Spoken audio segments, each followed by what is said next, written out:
Saudara yang terkasih dalam Tuhan, ketika manusia, ketika jemaat, ketika para pendeta bertanya-tanya, kenapa terjadi seperti ini? Mungkin kenapa hal ini terjadi atas hidupku? Kenapa ini terjadi, peristiwa ini terjadi atas keluargaku? Kenapa hal ini terjadi atas nikahku, atas anak-anakku? Kenapa peristiwa ini terjadi atas pekerjaanku? Atau kenapa peristiwa ini terjadi atas lingkunganku? Kenapa peristiwa ini terjadi atas bangsaku? Mari kita akan kembali belajar mengerti kehendaknya Tuhan. Ketika kita mengerti kehendaknya Tuhan, maka pertanyaan itu tidak perlu keluar dari mulut kita.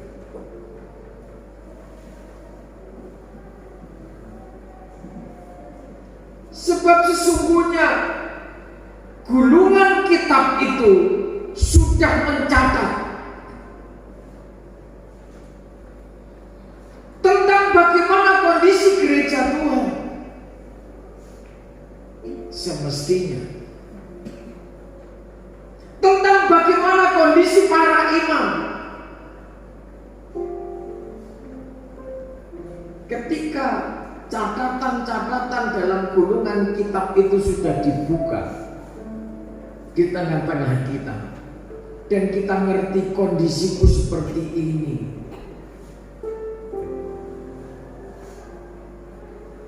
ketika gulungan kitab itu sudah dibuka dan kita tahu kondisiku seperti ini, beranikah kita bertanya, Tuhan, kenapa ini terjadi atasku? Dan biasanya ketika orang itu tidak mau melembutkan hati di hadapan Tuhan, ketika pertanyaan itu keluar, Tuhan, kenapa ini terjadi? Terus dilanjutkan dengan kata selanjutnya, bukankah aku sudah begini, kalimatnya bersambung, sudah begitu, lakukan ini, lakukan itu. Begitu gampangnya bibir manusia memperkatakan hal-hal yang seakan sudah melakukan apa yang menjadi kehendaknya Tuhan. Mari kita belajar ketika gulungan kitab itu mulai dibuka, untuk memahami isi gulungan kitab itu masing-masing pribadi harus punya kelembutan hati. Ketika manusia itu tidak mau melembutkan hati di hadapan Tuhan, itulah meterai. Dan ketika kekerasan hati manusia semakin tegar tengkuk, pemeteraiannya sempurna. Tegar tengkuk, keras kepala. Bahasa Jawa dablek, degil, meterainya padat. Terus siapa yang mau buka? Kalau manusia sudah keras-keras batu, tidak ada kelembutan hati, tidak sadar diri, siapa yang mau buka? Kalau yang termeterai itu hatimu, tertutup dalam rencana Tuhan. Kalau yang tertutup itu mata hati kita, tidak ngerti rencananya Tuhan. Yang saudara tahu bahwa yang kamu lakukan itu benar, padahal itu ukuran firman Tuhan tidak benar. Terus siapa yang mau buka? Kalau hatimu termeterai, hatimu tertutup rapat, dan kalau meterai itu tidak dibuka, binasa hidupmu. Kalau meterai itu menutup otak manusia, jika manusia tidak mengerti rencana Tuhan, tidak mau paham misi yang Tuhan percayakan dalam hidupnya, membangun keluarga yang damai, membangun keluarga yang penuh kasih, harmoni kerajaan Allah tercipta di sana. tidak sadar diri kalau itu tugas utama, mulai dari dalam, dari Yerusalem. Terus siapa yang akan membuka materai, yang menutup pikiran anakmu, yang menutup pikiran suamimu, ketika hidupmu seakan-akan kok tercerai-berai, terkoyak-koyak? Siapa?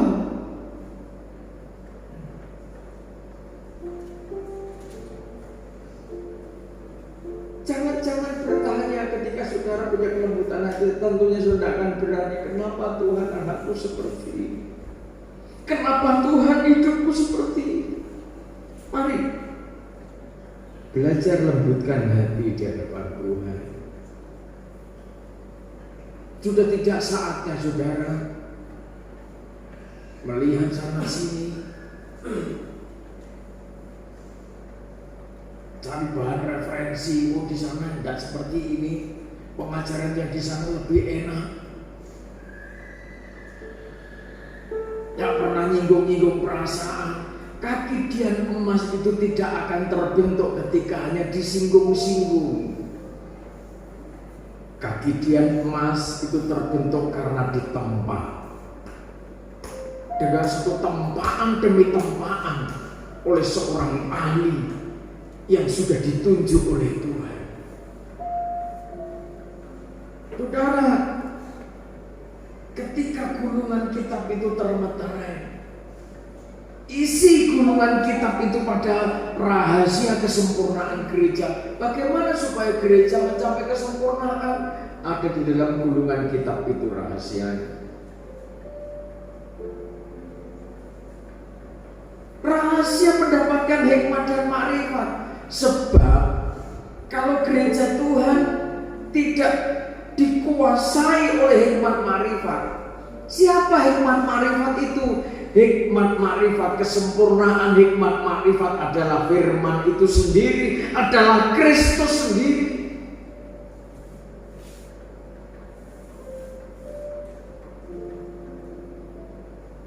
Di dalam gulungan kitab itu tertulis tentang kehendak dan ketetapan Tuhan, tentang keputusan Tuhan, tentang kondisi para imam raja, tentang kondisi kita. Semua sudah tertulis di sana.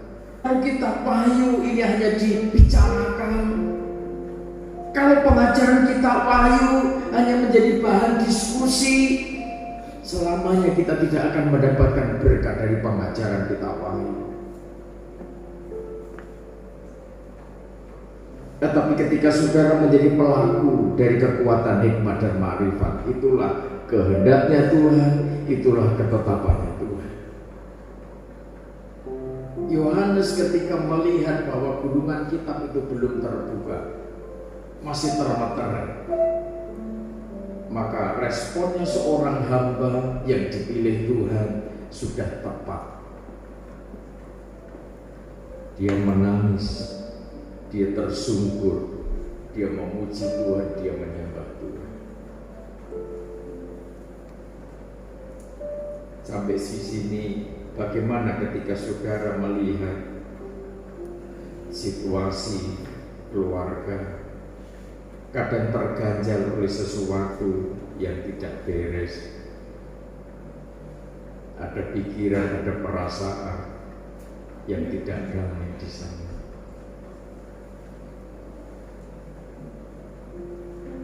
Sementara begitu mudahnya saudara cerita tentang kasih kepada banyak orang, begitu mudahnya manusia bersaksi tentang dasarnya Tuhan. Sementara saudara ingat bagaimana orang tuamu, bagaimana anakmu, bagaimana istrimu, bagaimana suamimu. Adakah persoalan dengan saudara? Atau saudara sedang bermasalah dengan salah satu bagian itu dan saudara diam saja? Kenapa seringkali seakan kita ini jadi pahlawan di luar sana di medan pertempuran, sementara base campmu sendiri sedang diacak-acak oleh setan? Mari berjuang.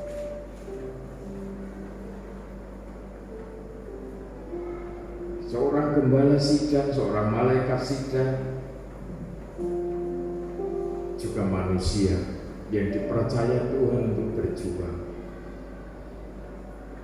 berdoa dan terus berdoa memohon kemurahan Tuhan. Tetapi saudara, sebagai penatua, sebagai suami di tengah-tengah kumpulan keluarga, kumpulan kecil, sekelompok kecil, saudara gembala-gembala kecil di tengah-tengah rumah tangga, melihat situasi yang terjadi, masihkah saudara mau mengandalkan kekuatan? Masihkah saudara berbangga diri dengan kondisimu masa lalu? Mari kita belajar mengosongkan diri untuk diisi oleh kekuatan firman, oleh kekuatan aliran air hidup itu. Sebab ketika kekuatan aliran air hidup itu masuk menguasai kita masing-masing pribadi, maka saudara pasti mendengar suara Roh itu. Betapa dahsyatnya kuasa Tuhan ketika saudara melihat, mendengar ada secercah harapan untuk mengerti rencana Tuhan, dan saudara bergumul untuk keluarga yang mungkin belum ngerti, yang hatinya masih termeterai, tertutup terhadap kehendaknya Tuhan.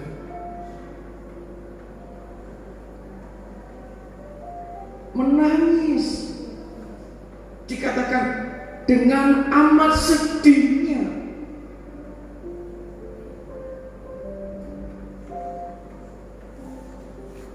Saudara, sebagai orang tua, saudara boleh diberkati Tuhan.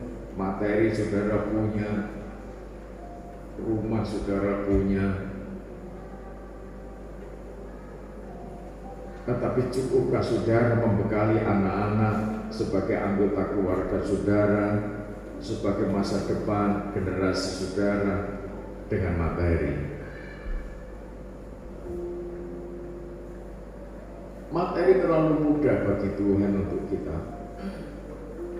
Tuhan punya cara memelihara kita dengan kelengkapan perekonomian, sandang, pangan, papan. Tetapi kita harus tahu, ketika daya cipta itu mengalir dan tidak pernah berhenti, disitulah terhadap kehidupan yang kekal. Amin. Ketika daya cipta firman Tuhan itu terus mengalir, kontinu menguasai hidup kita, maka disitulah kehidupan yang kekal itu sesungguhnya sedang dibangun.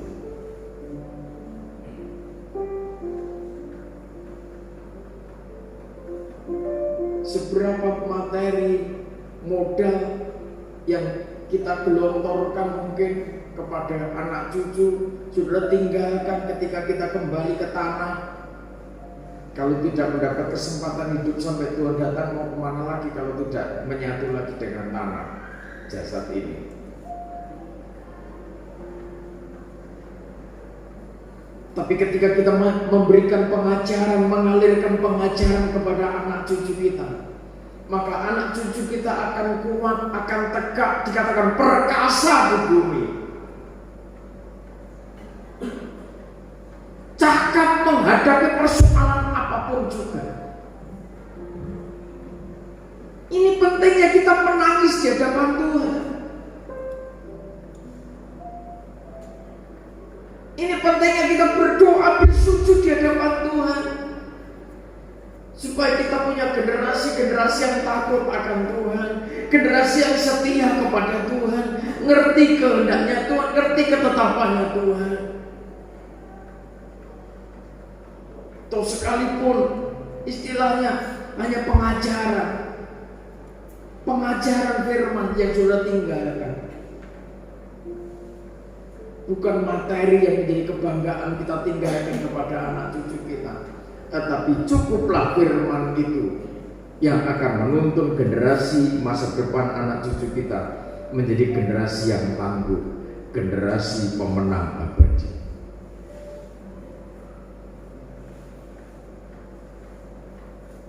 Di saat itu pentingnya kita sebagai orang tua terbeban.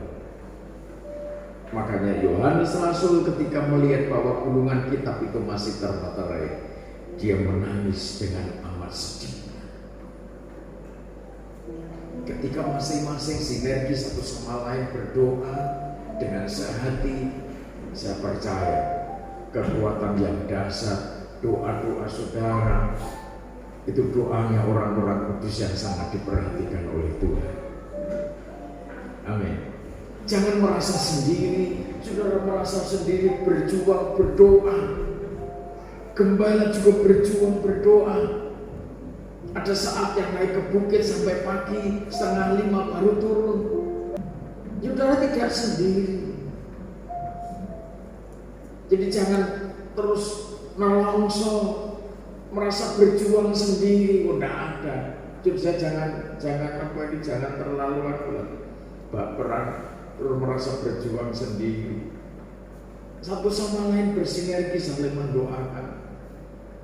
Ketika itu terjadi, maka bangunan bait Allah yang rohani ini akan semakin hari semakin kuat, semakin hari semakin kokoh. Dan ternyata singa dari suku Yehuda telah menang dan membuka meterai-meterainya, dan gulungan kitab itu terbuka. Oleh sebab itu, ketika gulungan kitab itu terbuka, kita harus mengerti, kita harus paham siapa yang dipercaya gulungan kitab yang sudah terbuka itu. Ketujuh bintang yang digenggam tangan Tuhan bukan sembarang bintang, bukan sembarang malaikat jemaat. Tetapi nanti kita akan baca ayat yang ke-6. Bintang-bintang yang memiliki kepribadian ganda. Bintang-bintang yang memiliki kepribadian khusus. Saya katakan spesial.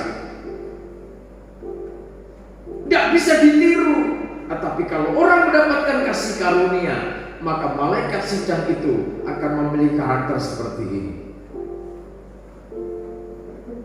Jadi jangan salah ketika orang memandang mau jadi pendeta, jadi malaikat sidang, jadi gembala jemaat itu enak. Dari sudut pandang mana? Kalau kita dari sudut pandang ukuran, kehendak, ketetapan dan keputusan Tuhan dalam kapasitas tabisan malaikat jemaat, di sana ada prosesnya tersendiri. Ada aturan demi aturan yang harus ditaati oleh malaikat jemaat itu sendiri.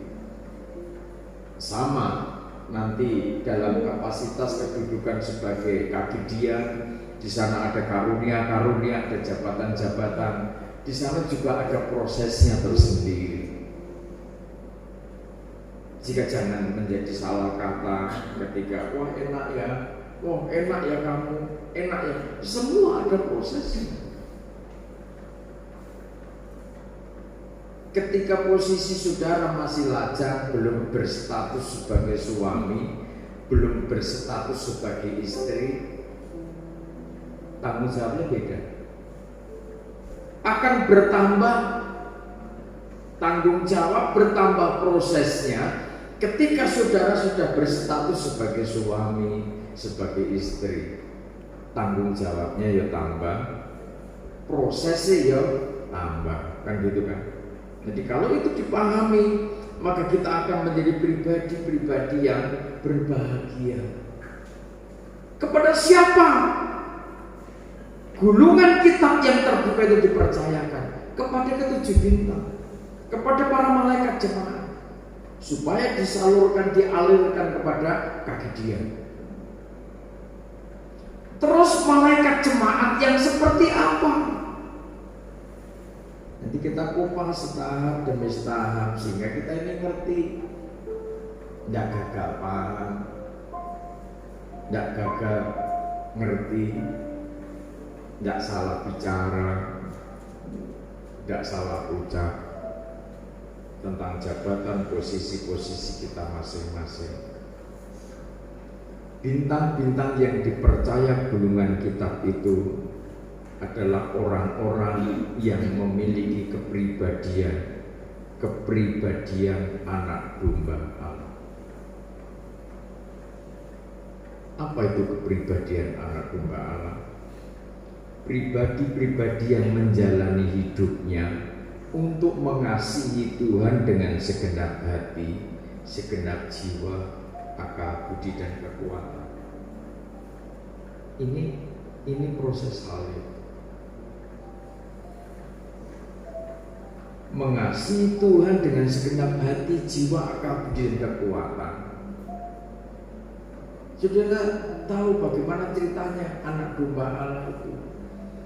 Ketika dibawa memasuki proses demi proses, tempaan demi tempaan, pemurnian atas tahbisannya, anak domba itu tidak berbicara. Anak domba itu keluh. Anak domba itu tidak mengeluarkan protes apapun.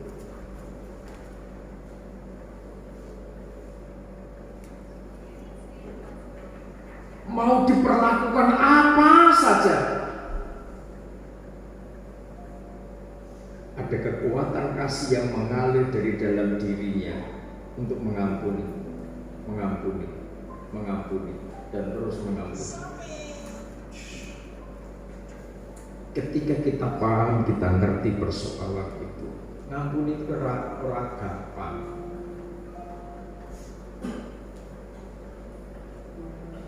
Dalam segala situasi harus dikatakan bersukacitalah senantiasa. Ya terpiye dalam segala sesuatu tetap bersukacita itu terus gimana? Kan ada orang itu begitu mudahnya berubah mukanya, ya kan? Tapi ada juga ketika orang itu menghadapi sesuatu yang berat, menyesalkan, mengecewakan, menjengkelkan, apapun yang tidak enak-enak, tetapi tetap bisa happy. Tapi ada juga yang orang begitu cepat berubah mukanya, berubah sikapnya, tidak punya ketetapan hati, tidak punya keteguhan hati, banyak.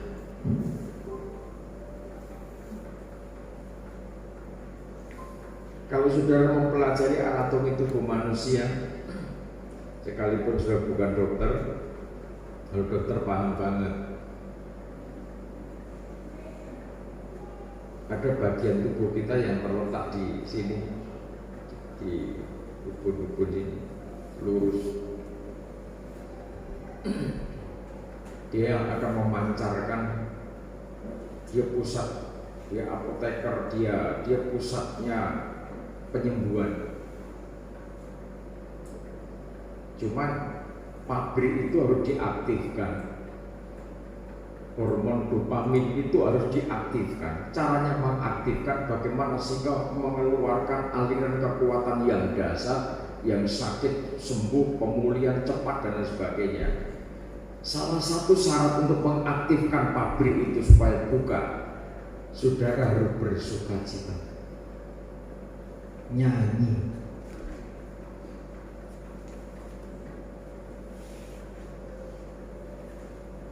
Makanya buat di rumah sambil memuji Tuhan, ya di rumah, di gereja memuji Tuhan, ramai meriah dahsyat. Di rumah mukanya kencang, dijamin kagak penyakit. Ngerti? Happy, cukup belajar happy. Masalah oke, masalah gembala ngadepi masalah banyak, beban banyak. Tapi untuk apa saya bikin percang-percing nono ini? Happy aja. Orang nambahin beban, happy aja. Susul menyusul kerjaan. Ya.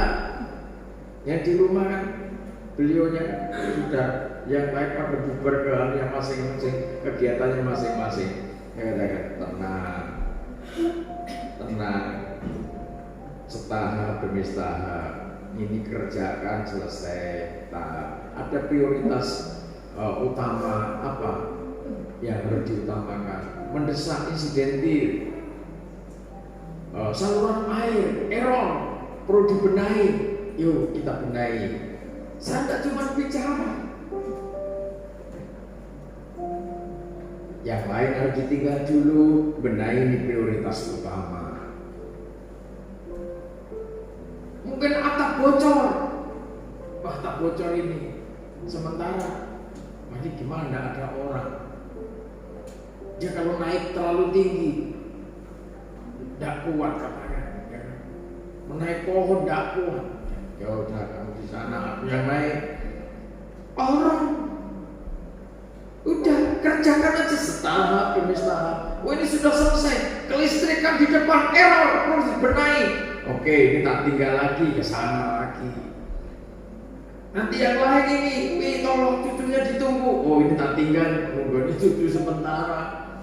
Yang sana sudah selesai. Oh, cucu tak tinggal ya. Udah, saya balik ke sana lagi. Jadi, ya memang orangnya terbatas. Tapi happy, tenang saja. Tapi kalau ini, apa ini bahasa Jawanya apa? Panas, gembrubuk. Mana ya?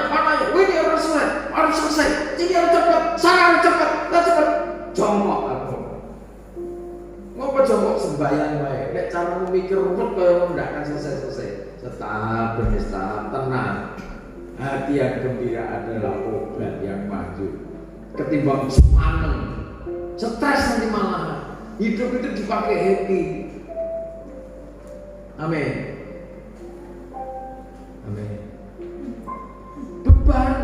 Beban jangan dipikir terus-terusan. Kan wis ngerti nek bebane iku. Ya sudah, setelah tahu Tuhan, nah kerjakan sesuatu. Terus kerjakan. Isi dengan kekuatan, sembah, memuji Tuhan, mengagungkan Tuhan. Bukan nyanyi rock terus menang wae. Kerjakan segala sesuatu dengan sukacita untuk memuliakan Tuhan. Nanti nggak akan. Nggak lama penyakit yang mungkin apa saja. Nah, makanya ketika ada bagian keluarga kita yang sedang mengalami penyakit, dibimbing untuk sukacita, happy, sebagai puji-pujian, memancing supaya puji-pujian yang penuh harapan, sukacita, bisa mengikuti pujian itu. Sehingga dengan begitu nanti happy. Anak-anak juga begitu. Mau tidur sebagai puji-pujian, memuliakan dan menyembah Tuhan. Saya bimbing cucu itu gitu, Pak. Dan ada yang naik di kursi, setelahkan para worship leader sedang memimpin pujian, dia angkat tangan, dia ikuti pujian itu sampai selesai.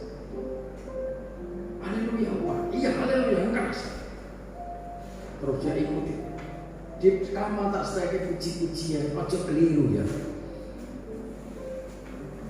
Bukan saya melarang ekstrim, tidak, tetapi selagi masih putih bersih, tuliskan di dalam roh hatinya segala sesuatu yang arahnya untuk memuliakan Tuhan. Anak kecil nanti sudah salah muter, putarkan lagu-lagu pamer bojo. Gue bingung anakmu, cucumu bingung. Joki dulu ya. Terus apa meneh? Lagu-lagu sing ngetren. Nanti bingung anak-anak. Ingat pujian. Mau tidur putarkan puji-pujian. Ikut memuji Tuhan. Namanya baru umur 2 tahun. Ngikuti sepatah, 2 patah kata. Lama-kelamaan tertidur. Saya sambil persiapan juga ngikuti pujian itu. Ada saatnya dia pas lengah yang guyu, saking happy-nya. Saya tahu ada sesuatu yang dia sedang merasakan pendampingan khusus itu. Dia duduk di kursi, dia pelak-pelak, dia sukacita. Dia lihat mata saya. Dia lupa. Haleluya. Dia ikuti. Haleluya. Yang keras. Haleluya. Haleluya. Katakan Kairos menang. Menang. Menang. Katakan haleluya keras. Keras haleluya. Bimbingan cucumu umur 10 tahun, 12 tahun, 15 tahun sudah bisa korban. Amin. Amin. Amin. Biar mereka dipakai Tuhan semua. Jangan keliru ngisi. Filenya masih bersih. Kalau saudara pengen generasi yang tangguh, generasi yang kuat, isi sesuatu yang berkah. Kata-kata singkat tentang kebenaran firman mulai saya masuk. Saya tidak mau kehilangan momen itu.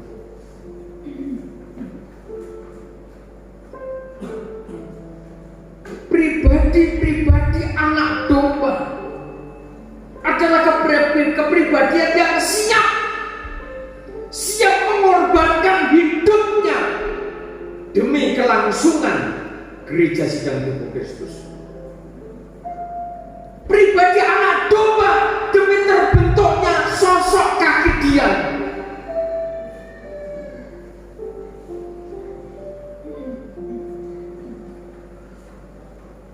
Ayat 6, maka aku melihat di tengah-tengah tahta dan keempat makhluk itu, dan di tengah-tengah tua-tua itu berdiri seekor anak domba seperti telah disembelih, bertanduk 7 dan bermata 7. Itulah ketujuh roh Allah yang diutus ke seluruh bumi. Lalu datanglah anak domba itu dan menerima gulungan kitab itu dari tangan dia yang duduk di atas tahta itu. Ya, ini kiasan. Gulungan kitab itu dipercayakan kepada anak domba. Para malaikat jemaat, para bintang yang dipercaya gulungan kitab adalah kepribadian anak domba. Hamba-hamba Tuhan yang memiliki jiwa siap rela bertanggung jawab demi kesempurnaan gereja Tuhan. Pribadi-pribadi yang mau berjuang, mau menangis, menyembah, memuliakan, adorasi yang setiap saat. Sebab gulungan kitab itu harus diperuntukkan, dialirkan untuk kaki dia.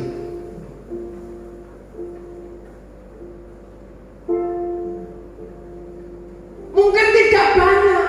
Setelah mengetahui kriterianya, mengetahui syarat-syaratnya, siapa yang mau di-upgrade oleh Tuhan memiliki pikiran dan perasaan Kristus?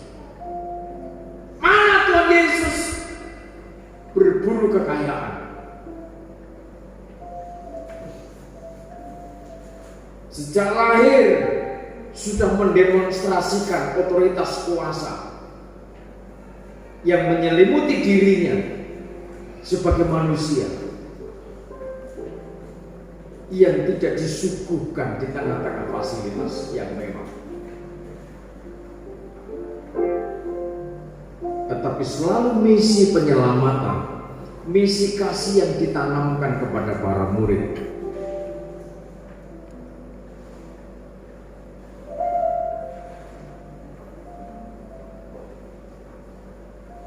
Di tengah-tengah tua-tua itu berdiri seekor anak domba seperti telah disembelih, bertanduk 7, bermata 7, kekuatannya sempurna.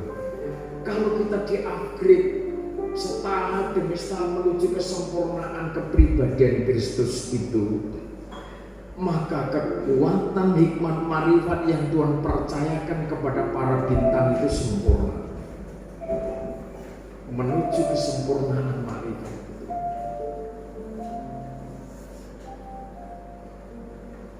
Matanya tajam, sempurna, melihat, membaca isi gulungan kitab itu. Isi gulungan kitab itu hanya bisa dilihat, bisa dibaca oleh hamba-hamba Tuhan, imam-imam yang rajani, yang memiliki kepribadian anak domba.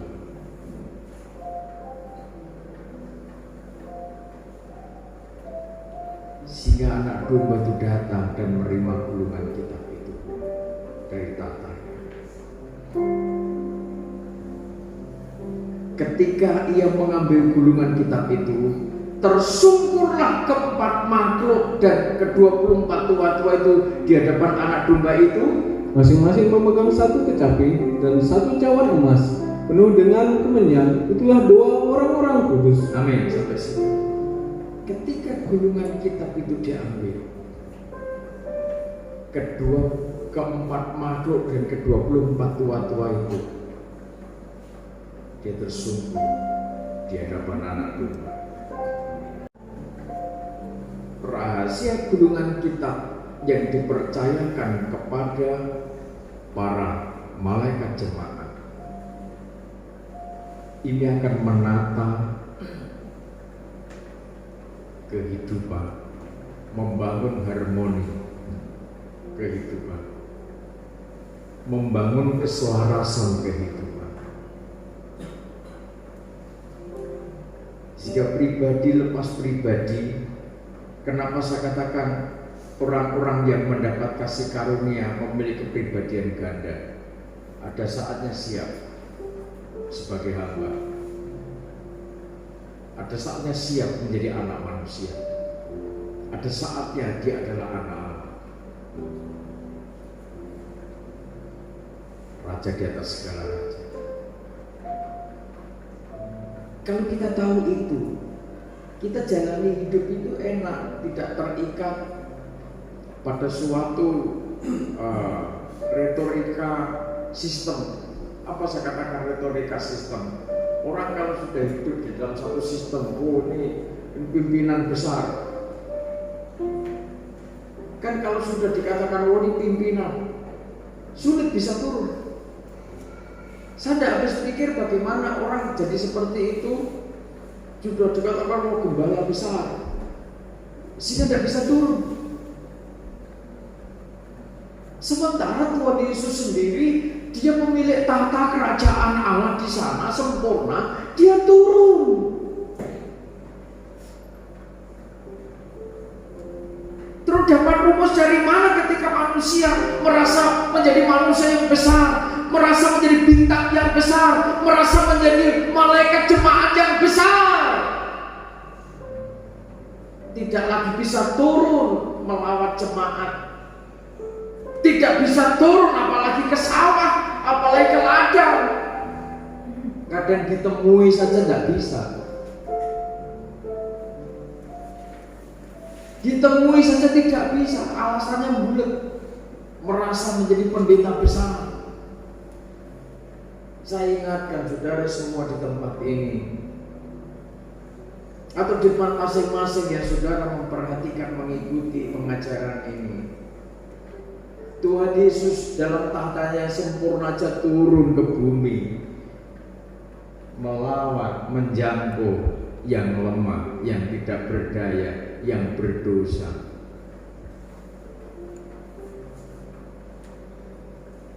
Kenapa menjadi aneh seorang manusia dipilih Tuhan menjadi hambanya, dari tidak punya apa-apa, sepeda motor tidak punya, ini yang materi, sepeda motor tidak punya, rumah tidak punya,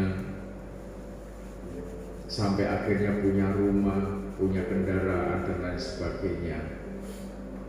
Ada yang tampil sedemikian nyentrik, ditemui saja tidak bisa.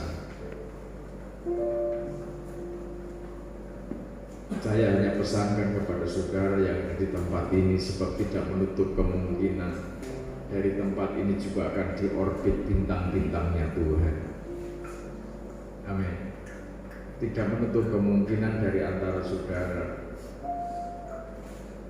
dipakai Tuhan secara khusus, ditempatkan Tuhan menjadi malaikat jemaat, menjadi gembala sidang. Kalau Tuhan sudah berkehendak demikian, kita juga tidak bisa menolaknya. Ketika itu terjadi, janganlah kiranya kesombongan, keangkuhan itu justru menguasai manusia. Ketika manusia tidak punya apa-apa, begitu rendah hatinya, begitu lembutnya, tetapi ketika manusia dipercaya materi, kenapa perubahan hidupnya, perubahan menuju kebinasaan, perubahan menuju kehancuran? Perubahannya bagaimana? Sombong, menjadi congkak, menjadi sewenang-wenang. Kalau saudara punya uang banyak, jangan sewenang-wenang dengan orang lain.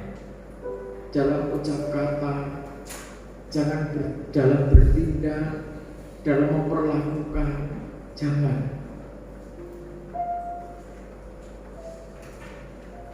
Sebab duit itu mengubah manusia. Yang dulunya alim, yang dulunya lembut hati, goro-goronya kalau duit akeh, bisa-bisa jadi congkak.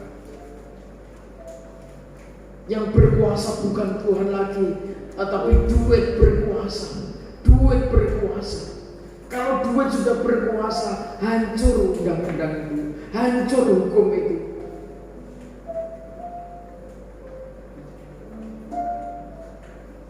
Belum punya apa-apa, begitu setianya beribadah. Ketika sudah punya apa-apa, mana ini, mana itu, ndak isa ini, ndak isa itu. Kenapa jadi manusia seperti itu? Nah, ketika saya kembali lagi ke atas tadi, ketika pertanyaan-pertanyaan terjadi, kenapa Tuhan aku seperti ini sekarang? Kalau saya tidak berani bertanya, orang lain mungkin bertanya kenapa gembala aku seperti ini, kok tidak cepat nih? Silakan, tetapi saya tidak berani bertanya. Saya berjuang bagaimana memahami gulungan kitab yang terbuka itu dan bisa mengalirkan kepada saudara. Dan ketika gulungan kitab itu sudah diambil, tersungkurlah keempat makhluk dan ke-24 tua-tua itu. Artinya ketika kita ini sudah menerima rahasia firman Tuhan tentang kondisi hidup kita, tentang apa yang menjadi kehendak Tuhan pada masa depan kita nanti, mari kita belajar melembutkan hati di hadapan Tuhan, tersungkur. Pribadi-pribadi orang yang bermakrifat itu bisa tampil sebagai hamba, bisa tampil dalam kepribadian manusia. Dia juga anak Allah, diperlengkapi kuasa Allah itu, tapi diwujudkan di dalam sikap kelembutan hati, tersungkur di hadapan Tuhan. Tidak ada kebanggaan diri. Iya, saudara cakap punya ilmu, bagaimana caranya golek duit, bagaimana caranya bekerja. Saudara punya kemampuan, punya talenta, punya kemampuan ini dan itu. Tetapi ketika sak gudang pengertian, sak gudang ilmu, sak gudang talenta Tuhan percayakan dalam hidupmu, toh hidupmu, hidup kita masih seperti ini, belum seperti yang saudara kehendaki, belum seperti yang saudara rancangkan. Belajarlah mengerti kehendaknya Tuhan. Mari kita belajar mengandalkan Tuhan. Saatnya kita tersungkur. Suka-sukamu Tuhan. Kalau saudara dalam masa-masa kecil, dalam masa-masa dipres Tuhan, begitu setianya. Ketika sudah dibawa kepada suatu fasilitas, sudah tidak bisa setia, maka Tuhan sedang mengembalikan posisimu, dipres oleh Tuhan supaya setia dekat dengan Dia. Sebab ketika saudara penuh dengan uang, mau gesek sana gesek sini, ATM banyak, dompetmu cukup, tidak kekurangan, saudara tidak setia melayani Tuhan. Kalau dengan itu saudara jauh dari Tuhan, maka kondisimu sedang dituntun oleh Tuhan untuk dipres oleh Tuhan supaya setia lagi. Pilih mana? Mestinya bersyukur ketika hidupmu berlimpah dengan harta. Hati-hati, jangan menjadi keras hati, jangan menjadi GR, jangan jual mahal melayani Tuhan. Terlalu mudah Tuhan memberkati saudara. Tetapi belajarlah bagaimana caranya membuka pintu berkat itu. Tersungkur di hadapan Tuhan. Ketika gulungan kita itu dibuka di depan kita. Ya Tuhan, aku ini siapa? Semua miliknya Tuhan, semua ciptaannya Tuhan. Kenapa seringkali aku mengatakan ini punya aku, ini hakku? Ketika Tuhan sudah menyelesaikan masa pekerjaan yang Tuhan percayakan atas kita, apakah kita bisa berkata Tuhan mana hakku? Saudara kembali lagi ke liang yang saudara anggap itu milikmu, hilang liang. Saudara, ada sesuatu yang perlu kita pahami setahap demi setahap. Ada nyanyian baru. Orang yang sudah ngerti gulungan kitab itu ada nyanyian baru dalam hidupnya. Jangan nyanyi nyanyian lama terus, lagu lama terus.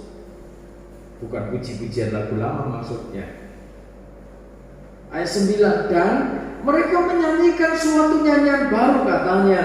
Engkau yang layak menerima gulungan kitab itu dan membuka materai-materainya, karena engkau yang telah disembelih dan dengan darahmu engkau telah membeli mereka bagi Allah dari tiap-tiap suku dan bangsa dan kaum dan bangsa. Pribadi-pribadi yang tersungkur di hadapan kerajaannya, tersungkur di hadapan tahta itu, akhirnya keluar dengan satu puji-pujian. Sudah selayaknya engkau layak menerima gulungan kitab itu dan membuka materai-materainya, karena engkau telah disembelih, engkau telah berkorban bagi mereka dan siap sedia sudah membeli mereka bagi Allah dari suku, bahasa, kaum dan bangsa. Jadi pengorbanan kita, tim penerima gulungan kitab yang terbuka, kita punya misi untuk suku, bahasa, kaum dan bangsa. Amin. Kalau Tuhan mempercayakan tugas ini, berarti secara otomatis Tuhan itu juga secara finansial juga akan memberkati saudara. Secara logika bagaimana untuk operasional saudara saja? Banyak orang sudah berkeluh kesah bagaimana dunia semakin berat ini. Daya beli masyarakat mulai menurun karena barang-barang naik. Ya kalau di kampung saudara nengok, buka pintu, di sebelah ada sawah, ada bayam tunas di sana, saudara ambil jadi lauk, ditambah bumbu-bumbu yang sekalipun tidak lengkap, ada garam. Lombok sekarang juga mahal, katanya begitu. Bagaimana ketika di kebunmu ada tanaman lombok cabai itu, Pak Presiden sampai katakan jangan biarkan tanammu kosong. Apa saja disesuaikan yang bisa ditanami, bibit lombok tanami, bibit tomat tanami, jangan biarkan kosong. Karena negara besar aja sudah menghadapi resesi, menghadapi inflasi, itu pasti. Itu gimana negara-negara kecil? Mari kita seraya berdoa juga bagi bangsa kita. Kita berdoa bagaimana supaya keluarga kita tetap sebagai generasi pemenang abadi. Amin. Tidak perlu takut. Tuhan mempercayakan sesuatu, cuman untuk menuju ke langkah itu kita harus pahami, kita harus ngerti, tersungkur. Setelah tersungkur, maka keluar nyanyian baru. Tersungkur tapi nyanyiannya nyanyian lama. Udah waduh. anak-anak semua diajak ke bukit. Aku orang ajak. Dan di tempat itu tak serok, sinyalnya kadang hang. Makanya kalau saudara tidak datang lebih awal, coba kebablasan. Sebab mobil masuk ke area nggak kelihatan dari jalan.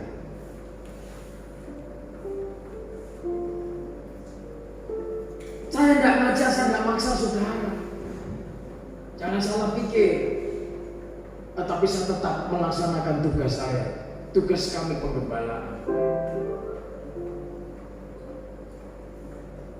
Untuk terus berjaga, pulang 4:30, sampai rumah jam 6 kurang sedikit. Jam langsung merebahkan badan itu masih pakai kaos kaki, masih pakai jaket karena sangat dinginnya belum hilang. Jam 6, setengah 7 saya tidur. Sampai setengah 9 kalau tidak salah. Tahap demi tahap kita harus belajar ngerti ritmenya Tuhan. Kita tersungkur di hadapan Tuhan, tapi lagunya lagu lama terus, tidak dongdong, tidak paham-paham, tidak seperti itu caranya Tuhan. Ada tanggung jawab. Orang yang punya kepribadian anak domba, orang yang tersungkur, punya kepribadian ilahi, itu punya tanggung jawab. Ayat 10, dan Engkau telah membuat mereka menjadi suatu kerajaan, terus dan menjadi imam-imam bagi Allah kita. Menjadi imam-imam bagi Allah. Keimaman saudara itu bagi Allah. Pilihan Tuhan atas saudara itu bagi Allah. Dan mereka akan memerintah sebagai raja di bumi. Memerintah sebagai raja di bumi dalam pengertian kita tidak dikuasai bumi, tetapi kita ini menaklukkan bumi dalam pengertian kita bisa memanage.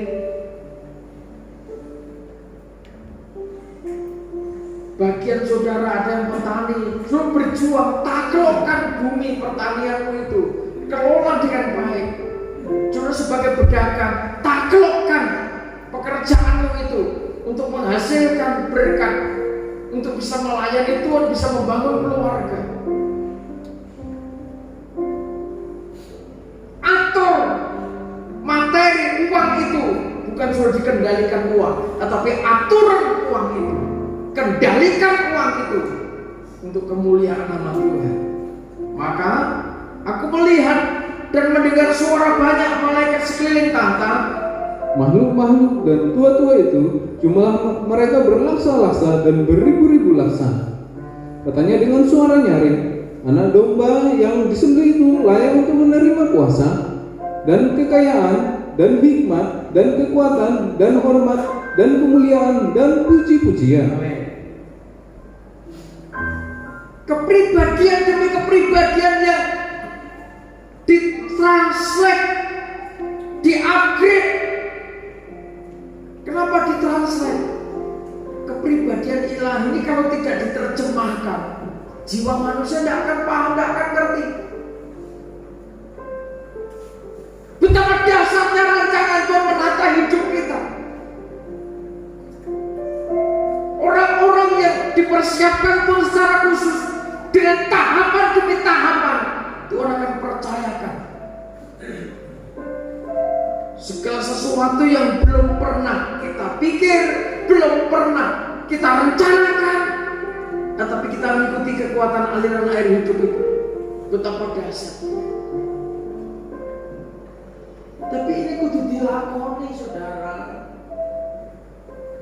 Lakono lagi.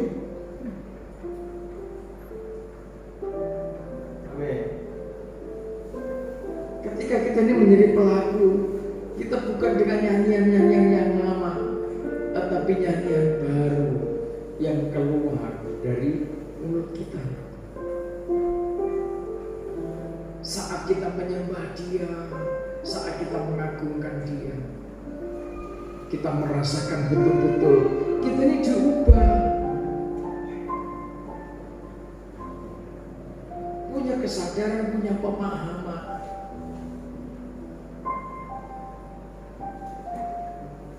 Ada saatnya pakai tempat yang Tuhan sediakan, tempat itu, lokasi itu enak untuk kita belajar membangun, menempati di depan Tuhan. Setahap demi setahap. Siapa tahu suatu saat Tuhan buka jalan, punya tempat sendiri. Kalau sudah saatnya, tidak ada sesuatu yang sulit. Kalau semua bagi kemuliaan nama Tuhan. Besok itu saudara, nyanyian baru itu akan terus mengalir, menguasai para penatua, imam-imam, terus dipahamkan. Lama-kelamaan dialiri kekuatan. Sebab dia imam yang rajani, imam yang berkerajaan Allah.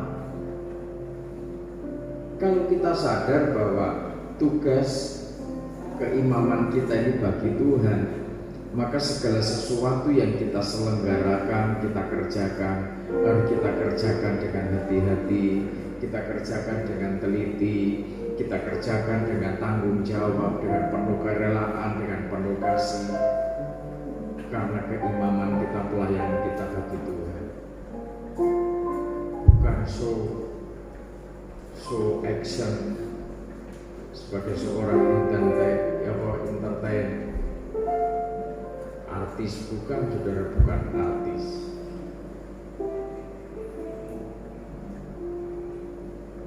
Makanya segala sesuatu dikerjakan dengan takut kepada Tuhan. Kalau ada sesuatu yang mengganjal, tidak damai, maka harus melayani dengan suasana damai hati. Dan semakin hari semakin dekat dengan Dia, sehingga nanti dialiri kekuatan, dialiri kuasa.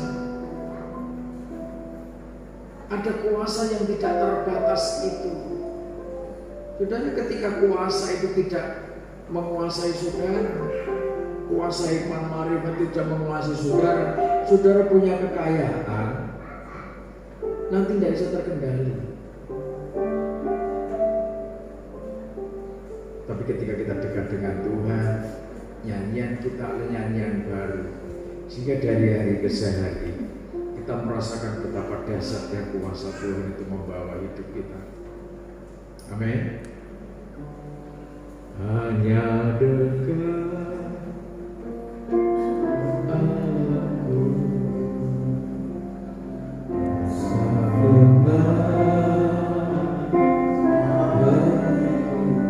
hati sudah merasakan betapa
bersama langkah kakinya.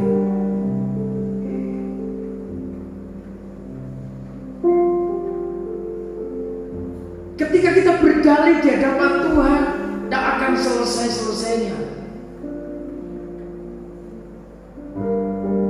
Kekuatan apa, kemampuan apa kita bisa berdalih di hadapan Tuhan ketika Tuhan sudah merekayasa hidupmu? Mungkin saudara punya kehendak, punya angan-angan, punya rancangan yang bagus untuk kemuliaan nama Tuhan.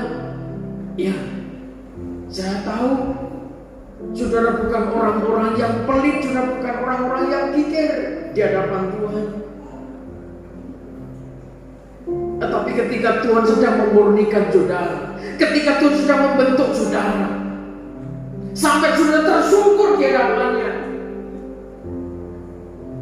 diisi kepribadian ilahi itu, dan sikap kelembutan hati saudara,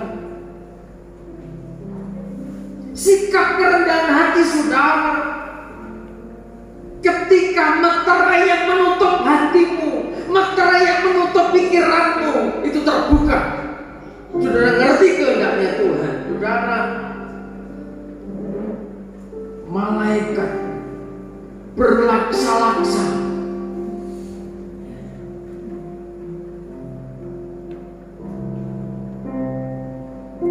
ikut menyambut apa yang sedang saudara kerjakan. Kerajaan Allah, aktivitas kerajaan Allah tersentuh dengan apa yang saudara rasakan.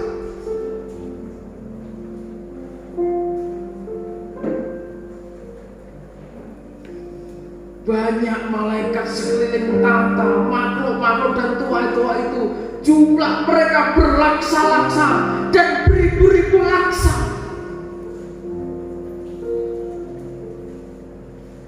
Dia menyaksikan, mereka menyaksikan bahwa saudara dipercaya kuasa, kekayaan, hikmat, kekuatan, hormat, kemuliaan dan puji-pujian.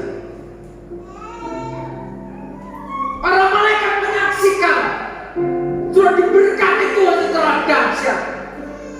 Makanya para malaikat berkata dengan suara nyaring, anak domba yang disembelih itu layak menerima kuasa, kekayaan, hikmat, kekuatan, hormat, kemuliaan dan puji-pujian.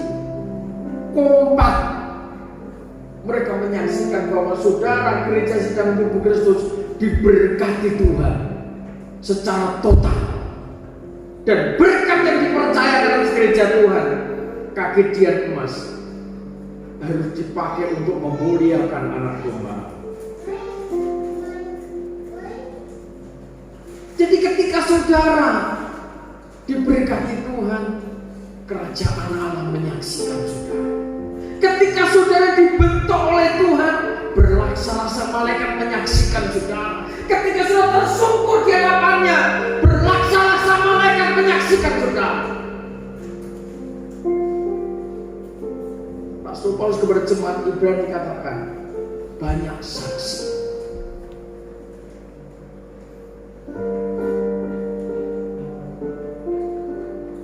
Maka ketika saudara mungkin bersikap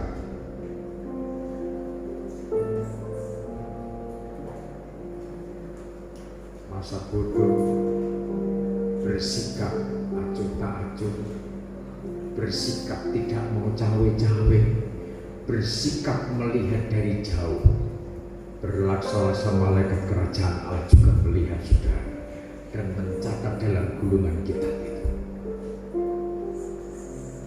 Hati-hati.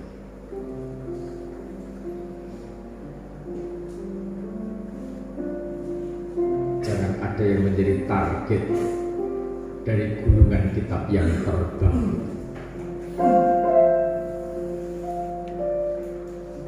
Sebab firman sendiri yang menjadi hakimnya.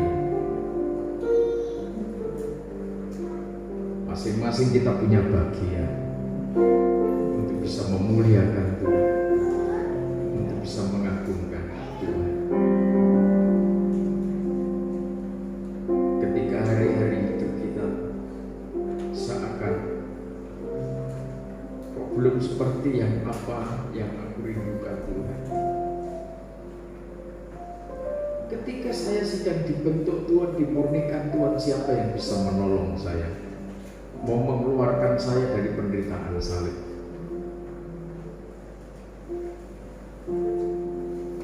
Sekalipun saudara mungkin punya uang banyak, kalau masalah gembala soal keuangan, kalau sudah tidak dibuka materinya, sudah juga tidak bisa berbuat sesuatu. Kalau keluargamu sedang dibentuk Tuhan, suamimu sedang dibentuk Tuhan, saya hanya bisa berdoa, Tuhan kuatkan, supaya para malaikat berlaksa-laksa itu menopang, menguatkan, menyaksikan dan menguatkan, menopang, memagari, sehingga lulus ketika dibentuk di tempat dipersiapkan Tuhan. Ketika itu kita pahami, terus kita menyalahkan siapa?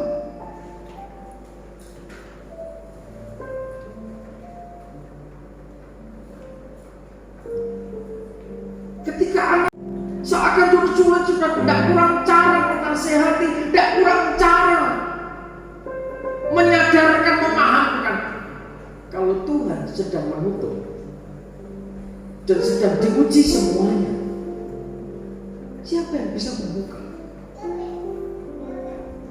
Apakah kita mau nyalakan orang lain? Misalnya gembala, korbannya terlalu keras, tersinggung dengan korbannya gembala.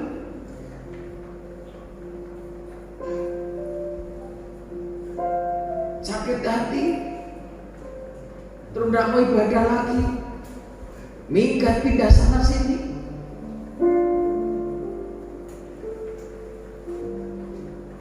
Tidak ada yang kita bisa berdalih di hadapan Tuhan. Mari kita belajar, ini aku Tuhan, pakailah aku. Itu bisa terucap ketika sudah tersungkur di hadapan Tuhan. Saudara di kamar tidak bisa melihat Tuhan, beda rasanya. Tapi ketika sudah di alam terbuka, sudah melihat bintang-bintang di langit, betapa kecilnya bintangmu. Sebagaimana sudah bintang itu kok kecil ya, sang bintang juga melihatmu, dia kecil juga ya. Jadilah pribadi-pribadi yang siap memahami kehendaknya Tuhan. Tuhan memperhatikan saudara. Ketika sudah tersungkur di hadapan Tuhan, berlaksa-laksa, beribu-ribu laksa menyaksikan saudara. Ternyata saudara orang yang dikasihi Tuhan. Jika sesuatu yang tidak pernah saudara pikir, tidak pernah saudara rancangkan, tidak pernah saudara minta kepada Tuhan, menyangkut kuasa, kekayaan, hikmat, kekuatan, makrifat itu, hormat, kemuliaan dan puji-pujian, ternyata disediakan untuk hidupmu, supaya saudara bisa memuliakan, mengagungkan anak domba itu. Sekarang tugas kita, berkat sudah tersedia. Tugas kita sekarang, mari ikuti ritmenya Tuhan. Belajar tersungkur di hadapan Tuhan, belajar melembutkan hati. Ini aku Tuhan, ampuni kebodohan, ampuni kelemahanku selama ini, ampuni pemberontakanku selama ini. Hanya Engkau yang mampu membuka materi di dalam hatiku. Haleluya.